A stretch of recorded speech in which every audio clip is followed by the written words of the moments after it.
Hello, everyone. One of the key pathways for LED is inclusive innovation. Today, we have Jaideep Prabhu, Professor of Marketing at George Business School, University of Cambridge, to discuss this. He is the director of the Center for India and Global Business. Many of you know he is the co-author of the very famous book, Jugaad Innovation. As per India Today's recent article, this book is one of the 5 books every student needs to read in lockdown to boost their career success. The book offers solutions around how best innovators could optimally utilize the scarce resources available to face a challenge put up by the recent crisis. So we have Jaideep, I think, who is best suitable for this. Jaideep, you know the pandemic has really pushed a lot of people to poverty, and people are insecure in terms of income, in terms of social issues, and many other aspects. So in that context, when we look at inclusive innovation, from your perspective, how do you contextualize this? How you define this? Over to you, Jaideep. Thank you, Kirti. First of all, it's a great pleasure to be talking with you on this subject. I think it's a very important subject, and I'm delighted to have this conversation with you. You know, I think even prior to COVID and the pandemic, it was clear that the world needs inclusive innovation. Not just innovation for the rich or the urban, but inclusive innovation that brings people who have been left out of particularly the formal economic process and systems around the world, bring them into the formal economic system. And that's roughly half the world's population. Many of them are in countries like India, in South Asia, and Asian countries. Some are in Africa, some are in Latin America, but you also have some in the West. And by inclusive innovation, what do we mean? We mean, innovation that is relevant to people's lives and livelihoods, that is affordable. That's very important as well. Not only does it meet and solve their problems and needs, but it's also very highly affordable, and it's suitable to their context. So, this is what my co-authors and I have been researching and writing about for some time now, at least 10 years. You mentioned the Jugaad book. We have also written a subsequent follow-up book called Frugal Innovation, which builds on this. And then we had an update of that version called Do Better with Less, which just came out in India last year. Now, coming to COVID. So what has this COVID crisis shown? It has shown that there is a fundamental structural problem with our received view of what development is about. And there is a structural problem with particularly our notion that urbanization is the solution to our problems, that the way to develop and the way to reduce poverty is through urbanization. That's the consensus. Now, there are some good reasons why, we believe that urbanization is important and good for development. It's because you bring critical masses of demand and supply close together, and then you can get a virtuous cycle. You get so-called agglomeration effects. And that's the path that India, like other countries, has been pursuing for some time. But what COVID has shown is there is a problem with that. 2 things. We see that a lot of the migrant labor from the countryside coming to cities fled the moment there was lockdown. That meant that they did not have job security and social security in the cities. And this is because they're outside the formal economy, typically. They're typically earning and spending on a daily basis. When that means is taken away, they don't have savings, they don't have the formal mechanisms to survive. They rush back to their villages where they have a form of food security and social security. So yes, we can have urbanization, but it has to be inclusive. So that means that people who come there from outside need to have access to all the formal mechanisms, part of the banking system that has to be affordable housing. So, if you're going to do urbanization, we have to ensure inclusive innovation there. But we can't forget about people in the countryside, particularly in a country like India, which is mostly rural. What about them? Who's going to make food for us? Who's going to run the countryside? We can't just leave it to the wild animals. And so we have to think about also making lives meaningful and livelihoods reliable in the countryside. And that also requires inclusive innovation. Mm-hmm. The problem there is the last mile problem. And I think maybe you have a question for me about that, so we can talk about that. Right. But yes, inclusive innovation, I think, has become even more crucial now, post-pandemic. Great. So this topic, what we have chosen, you put it very well that this is so relevant in today's context. So when we take this dialogue further, how do you see innovators at this point of time are finding certain solutions which are relevant, as you're saying? I'm trying to borrow your words, and also trying to see that this is trying in a way to bring the normalcy back. Any examples, any thinking around that, particularly as you said at the last mile level? So I'll give you an example of something that actually started in a city, but spread to even rural areas. Mm-hmm. And this is at the heart of my proposed kind of solution. And this is from so-called the M19 collective of Makerspaces. So Makerspaces are workshops which have traditional kind of tools like lathes and things like that for making, but they also now have digital manufacturing tools such as 3D printers, laser cutters, and so on. And importantly, these spaces have a kind of community as well. People who come there to tinker and they, help each other out and so on. This movement has been spreading around the world. You have various different types of maker spaces. You have fab labs that started at MIT and have spread around the world. You have them in many countries, including India, including in rural areas. One of the first fab labs in India was in a village, started in a village. So this whole M19 collective starts in Mumbai in a place called Makers Asylum. And typically what they were doing in the space, the people who had set it up, was they were offering training for typically young people to learn how to use these tools and to develop a skill and so forth. Now, the moment lockdown happened, they had to stop the training. They could not bring people to that space. So then they had to ask themselves, what are they going to do with their space and with the time?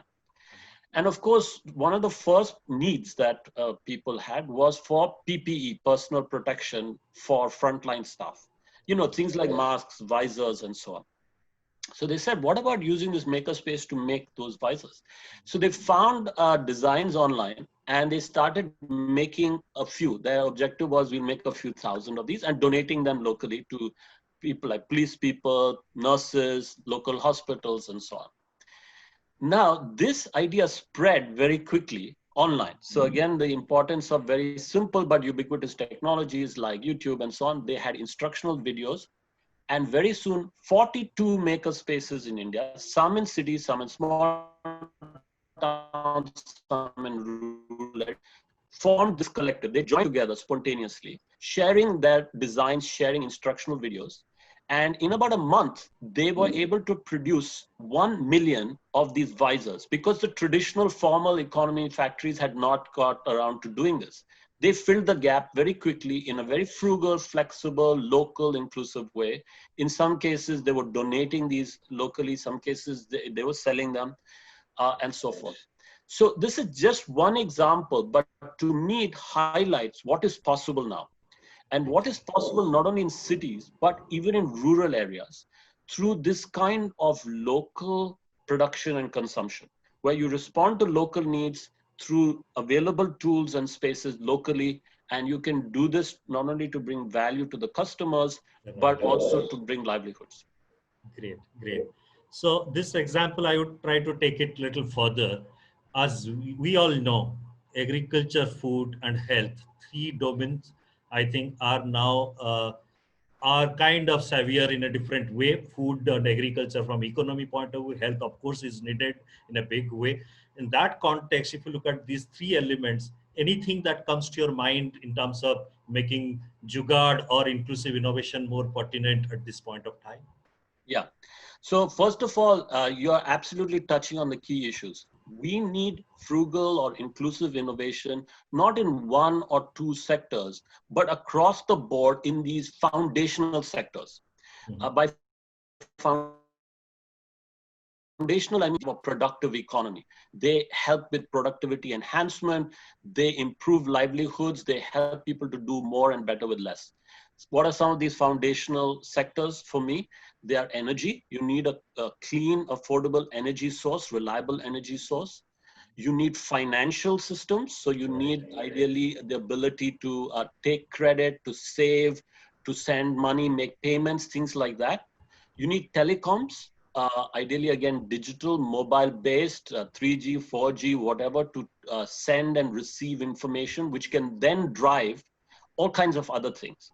You also need, I would say, like some kind of manufacturing base. You need appliances, shall we say, light manufacturing. You need appliances. You can have energy, but energy on its own is not sufficient. You also need smart lighting. You need motors, like for pumps. You need things to, say, for instance, for food processing. So you need to have energy, but you also need to have appliances that can use the energy to generate some kind of productive livelihood.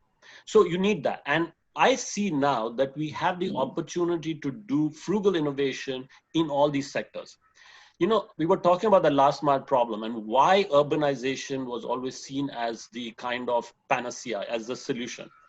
This was because, you know, to all these solutions would come from cities, from urban areas, and then be taken to towns and then maybe villages.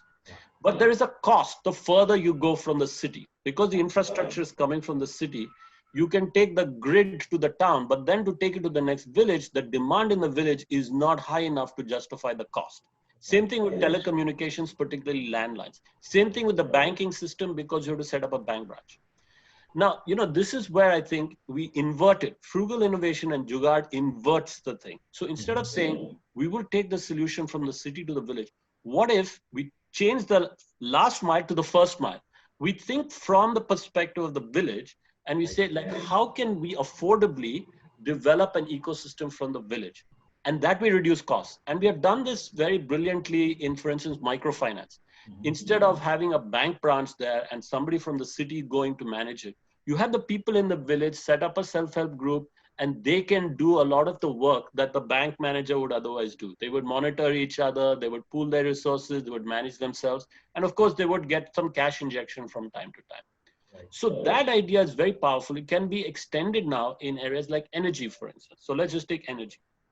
Instead of taking the grid, which is very expensive, you can have off-grid solutions. So I'll give you another example of someone called Ashok Das, who's an entrepreneur, and he has a company called Sun Moksha. And he worked with the government of Odisha, and they started in villages, and they set up off-grid solutions, solar solutions, that can generate about 30 kilowatts of energy.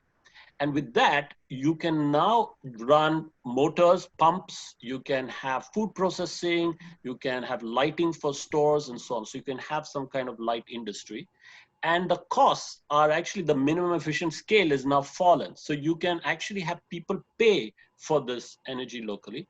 You can use digital and the cloud to monitor the health of the system and usage, and people, the users, can monitor their own use on a mobile phone. So that's just one example, but I can talk more about how from energy we can go to manufacturing, we can go to telecoms, we can go to education and health and so on. Right.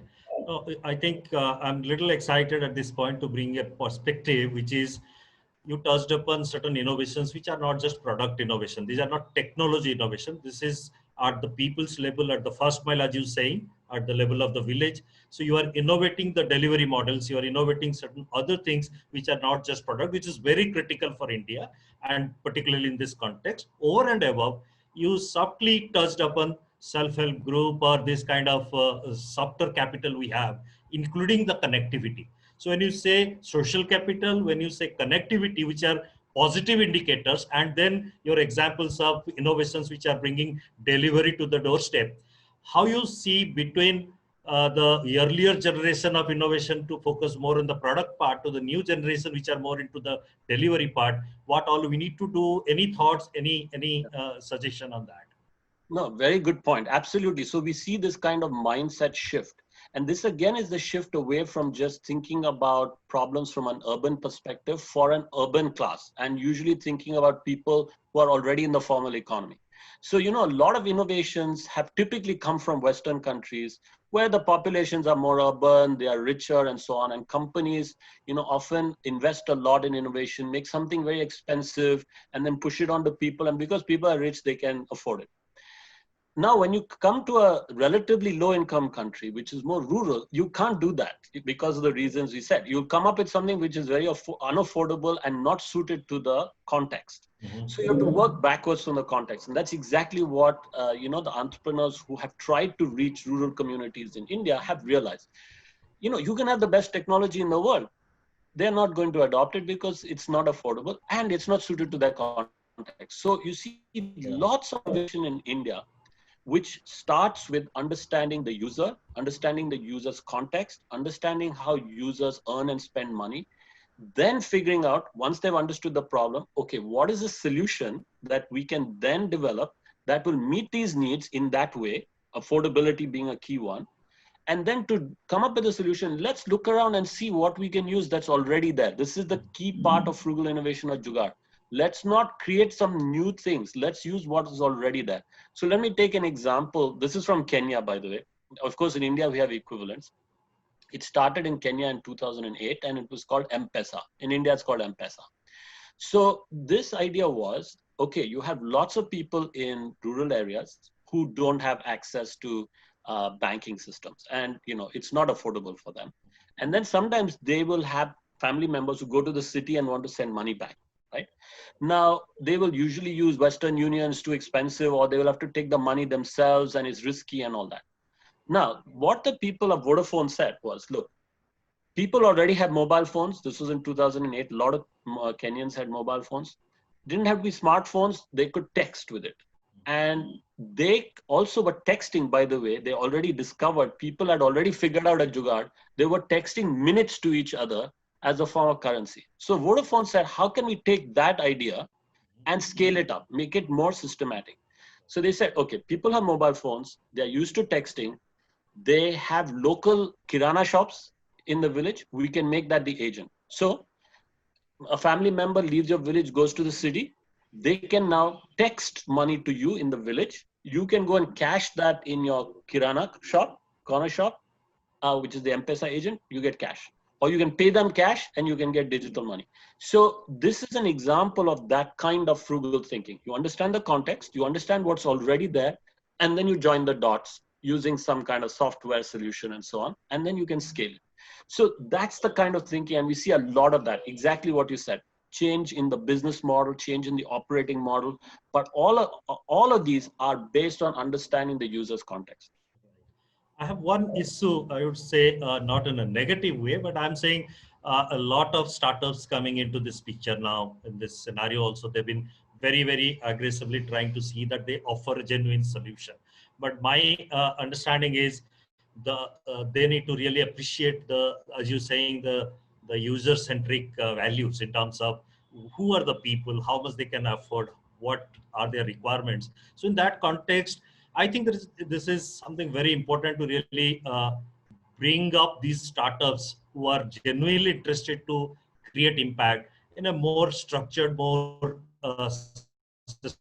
systematic way. So there is no doubt about their intention, but the effort to make them more inclusive in their approach to serve the people on ground, I think there is a big need. Any thinking from your side on that? Because in India, we are saying it's a country of startups now, so we cannot run away from startups as a subject in a theme like this. So any views on that? I think startups are very important. I think entrepreneurship is the key because I think we know what it takes. You know, describe to you, you know, these frugal innovations in areas like energy, with appliances, with agri-tech, with, you know, telecoms and so on. But the question is, who is going to do it? You know, and it's often the entrepreneurs who do it. They have a motivation to do it. Now, the question is, entrepreneurs from where? You can have entrepreneurs from outside the country who go to the country and do something. You can have entrepreneurs from the cities who do something, and you can have entrepreneurs from the rural areas who do something. Or you could have people who grew up in a rural area, went to the city or went to the West and then come back. So I mentioned Ashok Das. He's a very interesting example. So he, I think, studied at an IIT and then he went abroad, but he's from a rural area. And he said, he studied in the US, he worked in semiconductors, then he came back to India. And he said, then one of his nieces told him from the village, when he had gone back to his village, she said, a light, that's what, it would be wonderful if you can do a solar light. So that gave him the idea, and he knew the context and so on. So I think you need these kinds of entrepreneurs, people, who understand the context, who also have a personal commitment, because, it's very easy to say, I'm going to say the word, but, when it becomes tough, it's a bit hard to do that unless you have a personal stake. You could have a personal stake, but not have that insight. The insight comes from experience or spending time there. So that's a bit difficult. And you need a special type of entrepreneur, therefore. You need someone who's from that context, who cares about that context, who has that insight, but also perhaps has some knowledge of, the world of technology, the world of business, has seen things elsewhere. I think of Harish Hande, also a very famous solar entrepreneur from Selco. Again, he went to IIT Kharagpur, then he went to the US, he did his PhD there, then he was traveling in Central America, I think in the Dominican Republic, and he saw people in rural areas there using solar panels for lighting. And that gave him the idea to come back. And then in India, he spent a lot of time with farmers, with people in rural, urban poor as well, really understanding that context. So I completely agree. You need that kind of insight and commitment. So that means our commitment towards innovation or creating a culture of innovation or ecosystem, we need to take it gradually to the level of people who matters the most. As you're saying, at the rural level, there may be people from urban but having a connect, but we need to find such people and groom them. We have Atal mission, we have incubation programs and all that. We haven't seen any incubation which is really going below, let's say, at a block level or at a village level, at a physical form. They may be operating through their own startups or own support structure. So is there a possibility to create a culture of innovation? Can we take our models much closer to the people, where we have FPOs, we have self-help groups, we have blocks where a lot of activities going on, we have weekly markets, which are very much active places all across India. Can we take our innovation to the level where it matters the most? Absolutely. I think we have to do it. Because in the end, the real innovation will happen when the people in the villages themselves are the entrepreneurs. You won't need people from cities to necessarily go there and show them how to do it or do it for them. They themselves will start entrepreneurship and scaling. Now, when I say that, I also recognize that currently a lot of people in rural areas are very jugadu. They're very entrepreneurial. Right. But, and so that's what we talk about in Jugaad. In fact, I said we wrote the second book called Frugal Innovation, which was actually more about the West. And when we were studying the West, we realized that in the West, the whole approach to frugal innovation is being driven by three things. It's being driven by, what is being called the sharing economy, where people are sharing, like can sell, you and I can sort of sell directly spare assets, like a spare room in our house on an online platform, right? So the sharing economy, there is a circular economy where people in the West are reusing, recycling, and all that kind of stuff. And then there's the maker movement, where they're using these maker spaces to actually make things, not just software, but hardware devices and so on. What we realized, my co-author and I realized, was that India already has that, especially in rural areas. They have sharing. Yes. Sharing is very much a part of, because that's how you preserve resources and make the most of limited stuff. You already have circular economy, you're already reusing as much as you can, and you have a tradition of making. People make very sophisticated things with their hands, usually, sometimes with basic equipment. Now the question is, how in the 21st century, with these very frugal solutions that we were talking about, things like with telecoms, affordable mobile telephony, which can have financial inclusion, you can make payments and things like that digitally.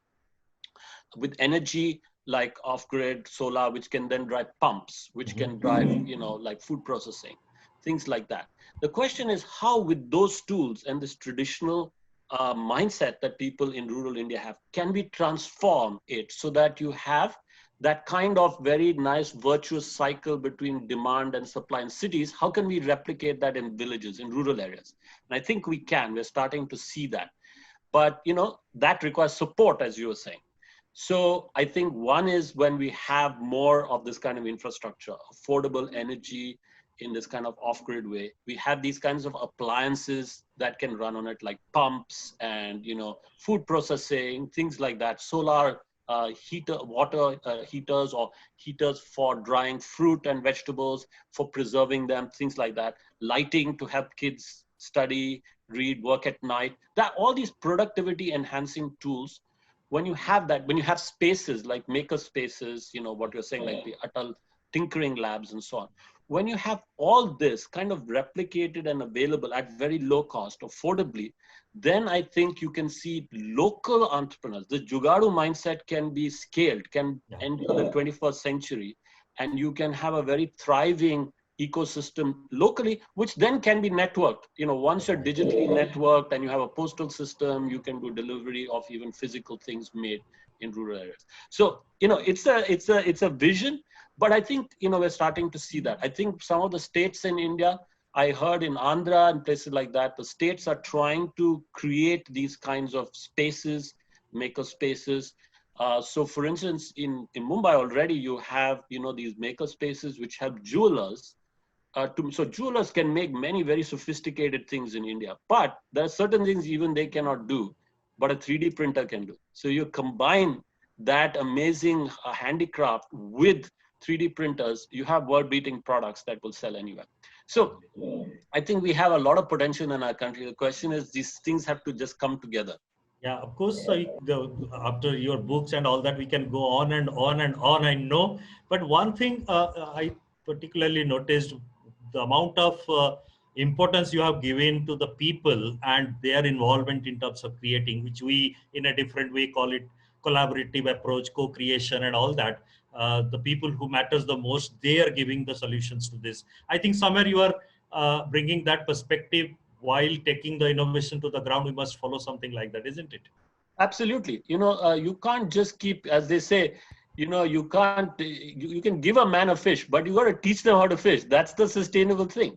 And, here we are talking about people who have for centuries been very innovative. Farmers, Indian farmers are more innovative than anyone because they have to be.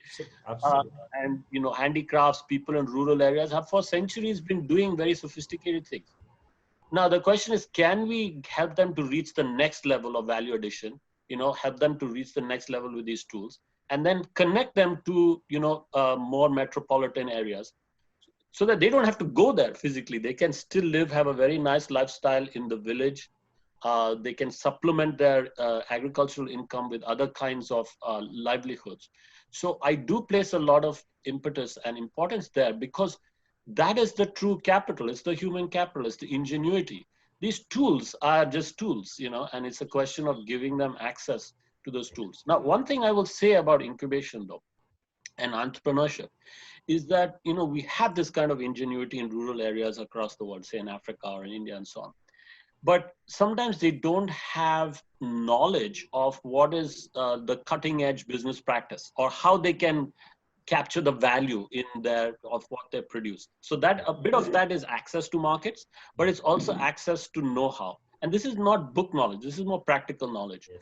And this is where you can have mentoring, so this incubation, I think, we have incubators in universities all over the world now. We have in our own university. And when we talk to the startups, really want that kind of support. When you first ask them what they want, they say money. But actually, you realize that what they need is help. They need guidance. They need a mentor. They need someone who will tell them, don't do that. That will be a mistake. I made that mistake. Don't make the same mistake. Do this instead. Go and talk to this customer. If you get negative feedback, this is what you should do with the negative feedback. Don't be disheartened. Try something. See what they're saying, because they're giving good advice. That kind of support could be very important. Of course, there are many mechanisms to do that now. Indian Institute of Management, Ahmedabad, has a whole network of people supporting startups. But more can be done. Linking people who have already done that, who want to give back, with these local entrepreneurs in rural India. Great. I think this is the best time to kind of reach to the conclusion, though we cannot in 20 minutes time. But I think the way you touched upon so many important topics, it gave a perspective around all that is important for creating a culture for bringing inclusive innovation. And we believe around LED, local economy development framework, this talk of yours, this conversation going to help us to really see that pathway grows from here. Thank you very much, Jaideep. As always, it is lovely talking to you again. Thank you. Thank you, Kirti. It's been my pleasure, and I wish you and your colleagues the best of luck in this very important endeavor.